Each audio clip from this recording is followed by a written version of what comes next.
Hey, and welcome to KJ's Crash Course, the Advanced Edition, Exercise 8, Data Extraction for Documents. It's your boy KJ coming back with a new look. And by new look, it's not like I changed much of anything else about the way that I look, but now I got a camera up here on my little monitor. I got a nice baller microphone here. I got an influencer light now if I need it. Long story short, here to bring you some advanced exercises. So if you're here, chances are you've probably gone through my crash course and you've connected with me in some way to get to a point. Either you'll work here at UiPath or it's external with something that will be, something I offer on the side to get you closer to that UiPath certification. So that way you can actually start building automations and get paid for it, which is super awesome. So what we're going to go through today is actually learning how to do regular expressions. Now, for those of you who are familiar with the UiPath stack, we do have a document understanding capability. This is not meant to augment that. We have that coursework on Academy. What I'm going to do is just show you some old school ways to do it. I think the benefit of learning regular expressions to parse data without using the document understanding framework comes in the form of if maybe for whatever reason you're extracting data from an element, so to speak, and you can't seem to break it down to, like, maybe it's a paragraph of text and that's the only thing that your thing identifies. Well, how are you going to parse that value out, right? You can use the same methodology, which is pretty awesome. So what we're going to do is we are actually going to take a look at this document and we are going to parse out. So this is an employment application to some random company. Doesn't have a ton of information. I'd love to make $1 million. That'd be great. But what we're going to do is we're going to parse out my name here. So we're going to parse that out and then be able to present the full name back. We're going to pull out the date, and then we are going to pull out the email as well, okay? And the email shows up. Where is it? The email is right there, okay? So we're gonna learn how to parse that out using out-of-the-box activities that UiPath provides without the document understanding framework, okay? And how we do that is we're gonna get started here. So first thing we would do naturally is we open up Studio and we're gonna create another project. So if you wanna go ahead and follow along there, we're gonna call this data extraction from documents. You can put any description you want using the PDF activities. Okay. And then compatibility Windows. You can go cross-platform, do what you want. Language VB. We're going to write it VB expressions, and we're going to create, and we're going to get started here.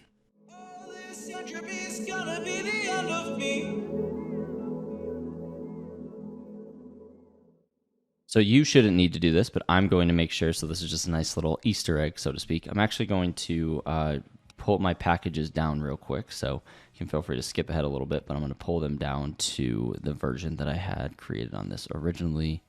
So mail was on 1.123. Update that. System activities, we're at 22.4.5. I don't even have testing activities, so I can just put that down to 22.43. UI automation activities, 2110. Hi, buddy. What's going on? And then Excel was at 21.4. Hit that. Okay. And now, if you are following along, one activity pack that we do have to add is going to be the PDF activity pack. So if you want to go ahead and follow along, search for PDF. I like to check official here and then go to that. Check that. I'm going to use the 10.1 version here. Hit install, or if you have the latest version, that's fine too. All of this will work. Anything above this version will work as well if you have it. I'm just doing this for people who might be using an older version of Studio. Hit save. It'll restore all our dependencies, and we will continue moving forward from there.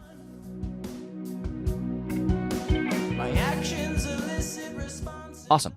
So once we have that all set, now let's go pull in that file. So for those of you who are looking for where is that file, I actually have it copied here in another project, so I'm going to paste it over.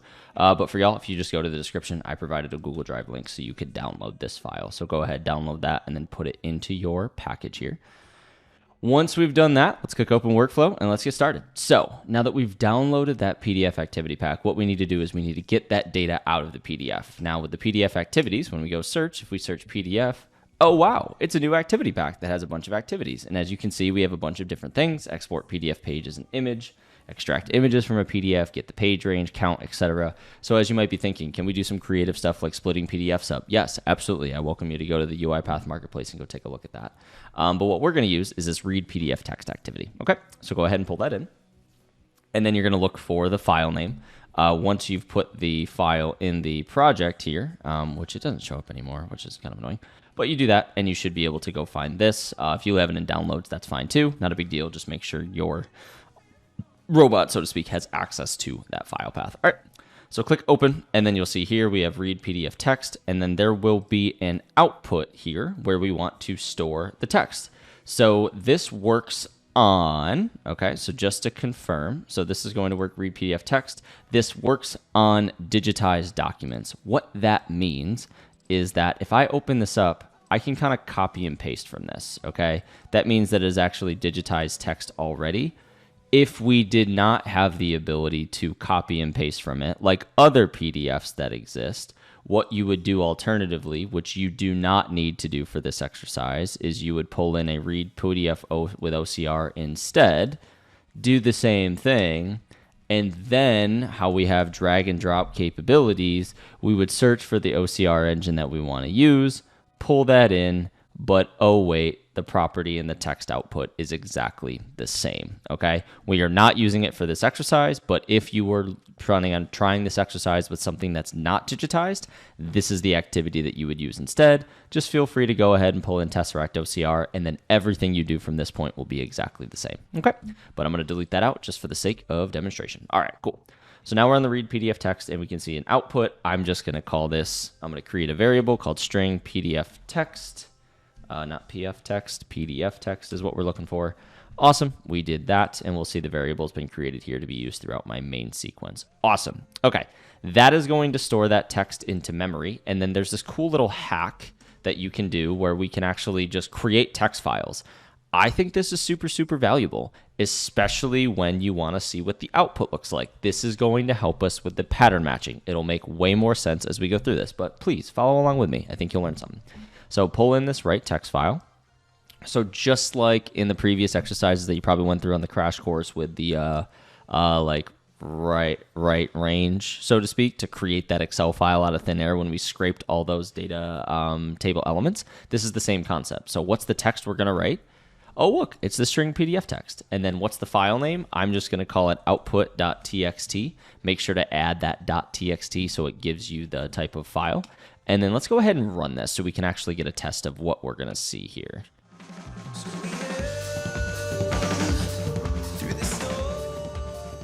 As you can see, that worked really fast. If we open up our project folder now, we see an output file. When I open that, we can see it's not exactly what it looked like on the PDF, but now you can see, oh, wow, okay, cool. It's all of that data that we see here pulled into this type of format. So if we're looking to try and pull out the full name, we can probably pattern match for that. We can pattern match for a date, and we can pattern match for an email too, which is pretty cool. On top of maybe the desired salary. Maybe we're looking for if you answered yes, no, and so on and so forth, right? You get the idea. This is a basic example just to show you how to do some regular expressions. And like I mentioned before, we're going to pull out that full name, the date, and the email, and it's going to get easier as we go along. We're actually starting with the hard part, which is the full name. All right. Keep this output handy because we're going to use it in our regular expression builder, okay? So how we do that? Do this, there you go, and then we can feel free to disable that because what you just got in that output file is going to be the same regardless of what you do moving forward. You could, as long as it's that same PDF document, it's going to be that same text output, okay? So now what we need to do is let's focus on the full name here, okay? So what we're going to do, and we're actually going to split this out into 3 separate variables here, just to kind of give you a little bit of like, if I need to parse that down deeper, give you that exercise, okay? So let's just actually break this down and for a feasibility, and let's just break this down to a sequence because we're going to be creating some variables that we don't need throughout the whole workflow, right? So talking about those variables, the arguments, and as we get to the advanced exercises, this will make a little more sense, but let's start working on that. So we're actually going to name this sequence, let's call it full name, all right? So go ahead and do that. And now let's actually start with our first activity. So what we're going to do, and this is the regular expression activity, it's called matches, okay? So if you talk about and you search string, you'll see anything that correlates to a string, right? A string variable, y'all know what that is. So we can see change type, modify text, replace, etc. We're looking for matches, okay? Because we want to see how many matches we can get out of the document, right? A match is just going to pull all of the matches in an array, okay? So let's pull that in. And then you'll see configure regular expression, all right? This is what's cool and why I had you do the right text file. So if you have that open, go ahead and just copy and paste this whole thing. I think you can do Control-Shift-A, copy and paste. And then now we can see this, where now as we build our regular expression, we can now use this to see, are we getting what we're looking for? If you've never written a regular expression before, you're going to see the output down here. And if you go on Stack Overflow, and you'll see an expression with these crazy letters and numbers and all these symbols, essentially, we have a way to help you build it. So be able to back end that coding vernacular, which is really cool. Okay. But what are we looking for in the document? If we're going to say, I want full name, well, what would I look for if I'm a human? I'd be looking for full name : right? So why don't we just put exactly that? So we're looking for full name : and as you'll see, our regular expression builder highlights it for you to show, oh, wait, cool. I know what you're looking for. That's awesome. After full name, what are we looking for? There is so you can hit this plus button. We're looking for a white space. So we're looking for a space. And it's just one in between that. And then what we're looking for is, we're not just looking for my name. If somebody else filled this application out, it could be dynamic. So what we're actually looking for is any word character. And it could be at least one or more. So you can see how there's more options here. And now you can see we're starting to fill that out. So as you're using the regular expression builder, just like everything that's if then else logic, just break it down to, what am I looking for? Let's build that regular expression.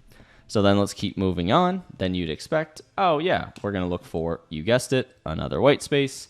We're looking for any word character, at least one or more.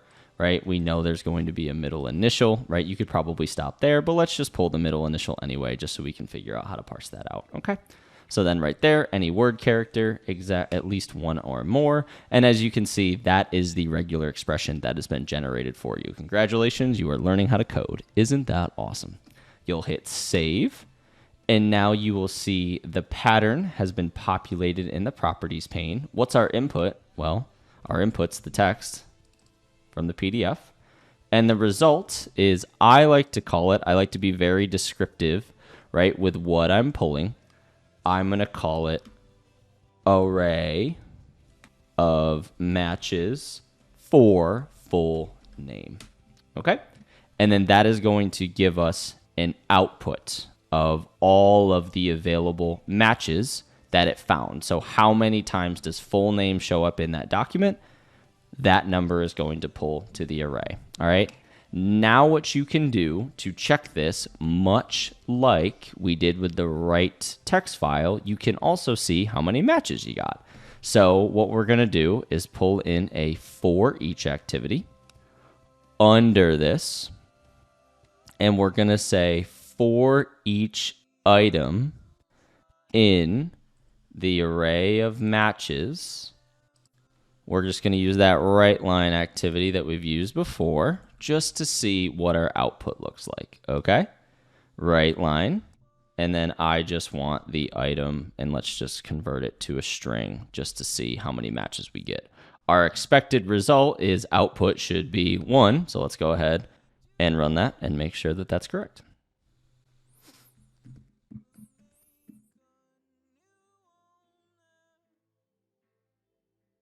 Okay, so as you can see, we actually got 2. I forgot that my mom, his name is in there as well. So as we can see, we saw it pulled full name, that, and that, and then it sees my mom's name with relationship. So we know the second one of the array, so the index of 1 is not what we want. We want to parse that index of 0. So let's take a look and split that string out to do it a little deeper. Okay.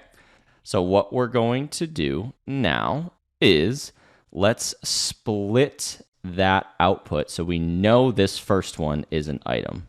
So let's worry about splitting that one. All right. So here's what we can do. I'm going to disable this because we don't need it. And actually, we don't even need this whole thing, so I can enable that. You can just disable this. Oh, what am I doing? Disable that. Okay, cool. So now that I have the matches, now let's do our assign split string trick. And let's parse it out to get just the name, because the match gives me full name colon and the name. I want to first split by full name colon, and then I want to split all of these out into individual variables. Okay? So how we would do that is I'm going to create another variable called, and I'm going to put it in full name, array names. All right. So save to array names. And what are we going to do? We're going to split array matches full name. And we want the first index. Convert that to a string. And what are we going to parse it by? That comma is how we have our delimiter. I want to parse it by the colon, and I'm just going to add the space to cheat. You wouldn't necessarily always do that. Sometimes it doesn't pull, but since we know that that's going to be the format, I'm going to use it. Okay. So now that says, okay, what is it yelling at me for? Value type of string. Oh, what do I have to do? Array of names. I need to make that an array of strings. Okay. And just so you can see both, because that might be a little confusing, right? We are splitting this array into another array, right? Because if we're splitting by the colon, this technically would be item 1, and then this would be item 2, okay? Or index 0 and index 1. Once we have that, we can do the same type of thing where I'm actually going to say, let's do the for each. Let's enable this now, and let's pull this down. And right here, for each item in array of names, write the item to a string. Why are you copying and pasting? What are you doing? Right? So we are going to do this, split it, and then we should get the result now should be full name on one side and then Fenton, Kyle, Jay on the other. So let's run that and make sure we get our result.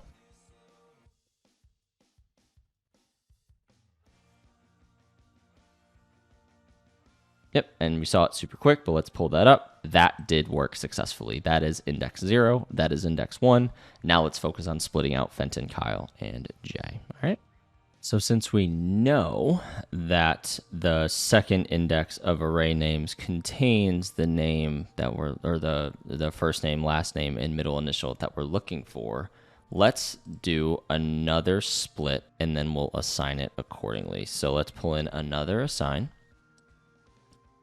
And this time, we're just going to call it array. I'm going to call it first, last, middle, right? Just to highlight the names there. It's in full name. We have to make sure that this is a array of strings. That is the quick way to do it. Alternatively, once again, array of this, string, string. Get the idea. Do that. And then what are we going to pull? We're going to split array names, and we know it's the second index, so it's the 1 there, or the first index rather, excuse me, second item.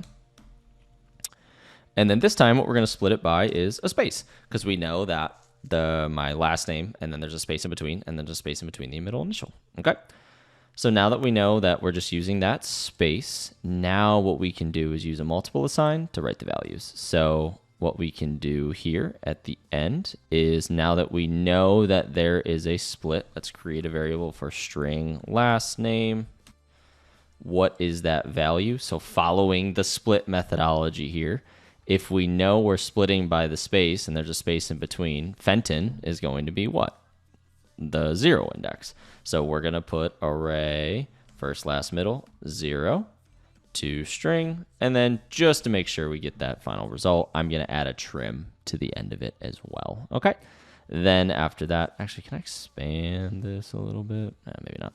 And then what are we going to do? We'll do string first name. That is going to be this, so I'm just going to copy it, paste, but instead of 0, I'm going to make that 1. And then string middle. Oh, I don't think I created that. There we go. Right, array. Oh, I can just grab that, paste it, and then make that 2. Okay. And then if you wanted to test just to make sure you get what you're looking for, we'll do a message box at the end to make sure we're right. But just to make sure, we can disable this now because we won't need it. Just pull in another right line and then just string them together. So we would do, right, it would be string first name plus a space. So this is actually the syntax if you wanted to string things together in the right way. Then we want to do middle initial, which is there, plus space, plus string last name. And we should see the final result here in the output. Let's debug it and go from there.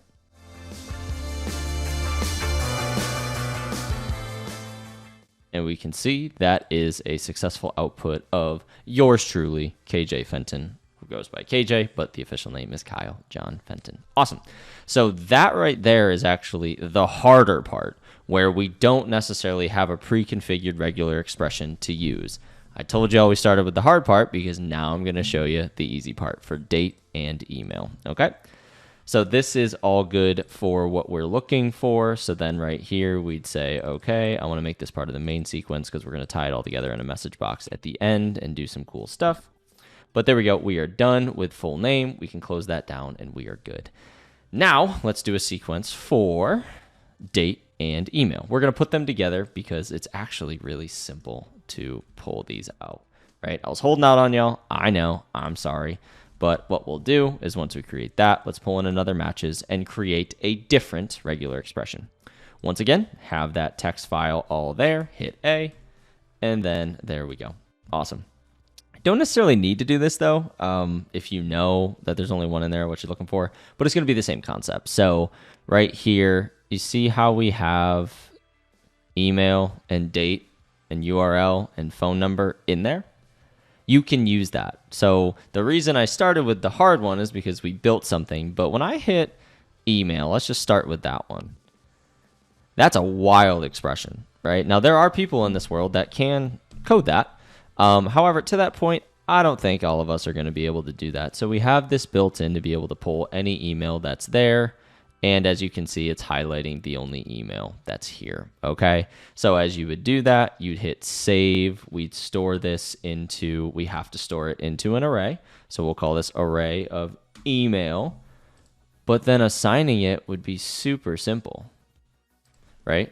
Our input's going to be PDF text, right? But then parsing that, we know there's one value. So if we were going to assign to a variable, pull in and assign, string, email. And then what is it? We know there's only one match. 0, 2, string. So when we have something pre-configured, you can just throw that in there and pull it out. Very, very simple. And we would do the same thing for date. So we know assign string email. Let's pull that out. And then let's do date and email. Let's make this all available in the main sequence. And now this time, instead of configuring the regular expression for email, change it to US date, which is even crazier. So use the tools that you have at your disposal to your advantage. Now you can obviously go through and build your own regular expressions, but normally more often than not, if you go to Stack Overflow, regular expression for this, someone will give it to you. You can put the full expression here, and then you can just do the same thing we've done before for each item, see if your match is there, right line, make sure you're getting it from a debug perspective, and you're good to go. Okay. And the result for this one, instead of being array email, is going to be array date. And then just like you'd expect, we're going to save that to a date variable, right? It's not array email, it is array date. Okay. So super simple way to do that. Obviously, like I mentioned, I held out on you, but that's a lot easier, right? Once you know how it works, though, much like solving math and science problems, right? If you understand the fundamentals, it's a lot easier to use the tools at your disposal, okay? So now let's pull this out. We just need this for the main sequence. I believe we are done pulling the values that we're looking for. One final thing I wanted to do was just show you how to present this in a nice, clean format. Okay, so we're going to end with the message box to make sure we do this right. So some cool things we can do. I'm going to pop this open. I'm going to open an advanced editor so we can have a bigger screen because it's going to be a little long. Okay. So first thing we're going to do is we're actually going to write this as if like we're going to put like full name, and then we're going to put like a colon, and then we're going to space it out. So how you would do that to add string, like hard-coded strings and variables, this is the format. And we're even going to put it on new lines. So first name is going to be on one line, email is going to be on another line, date's going to be on another line. And this is the format and how you do it. So we're going to start with full name. That's got to be in quotes, right? And that with the space. And then what is it? We're going to do string first name plus, we did a little bit of this before, plus string, middle plus string last name. And then here's where you can add a new line, which is really cool. It's environment dot new line. That seems pretty self-explanatory enough. Yeah. Right. And then you just follow it along, doing it again. Now we have email. And then what is it? String email plus environment. Oh, if you knew how to spell it. And then you could even hit the dot and then see everything you get. New line plus date plus string date. And assuming we completed our exercise to the best of our ability, we should be able to run this and get a message box that shows us full name, email, and date in the proper format that we are looking for. And if you get this result, assuming I get the result, if you get this result right here, congratulations, you have learned how to perform regular expressions, how to parse data out of a document without using document understanding. Whether that requires PDR, right, digitized text, or OCR, it does not matter. The format and the methodology is exactly the same. If you've done that, congratulations. You can feel free to move on to exercise 9, where we're actually going to learn how to put variables inside of selectors to handle brittle applications. My name is KJ, signing off. Thank you for continuing with KJ's Crash Course, the Advanced series, and I'm sure I will talk to y'all later. Cheers, guys.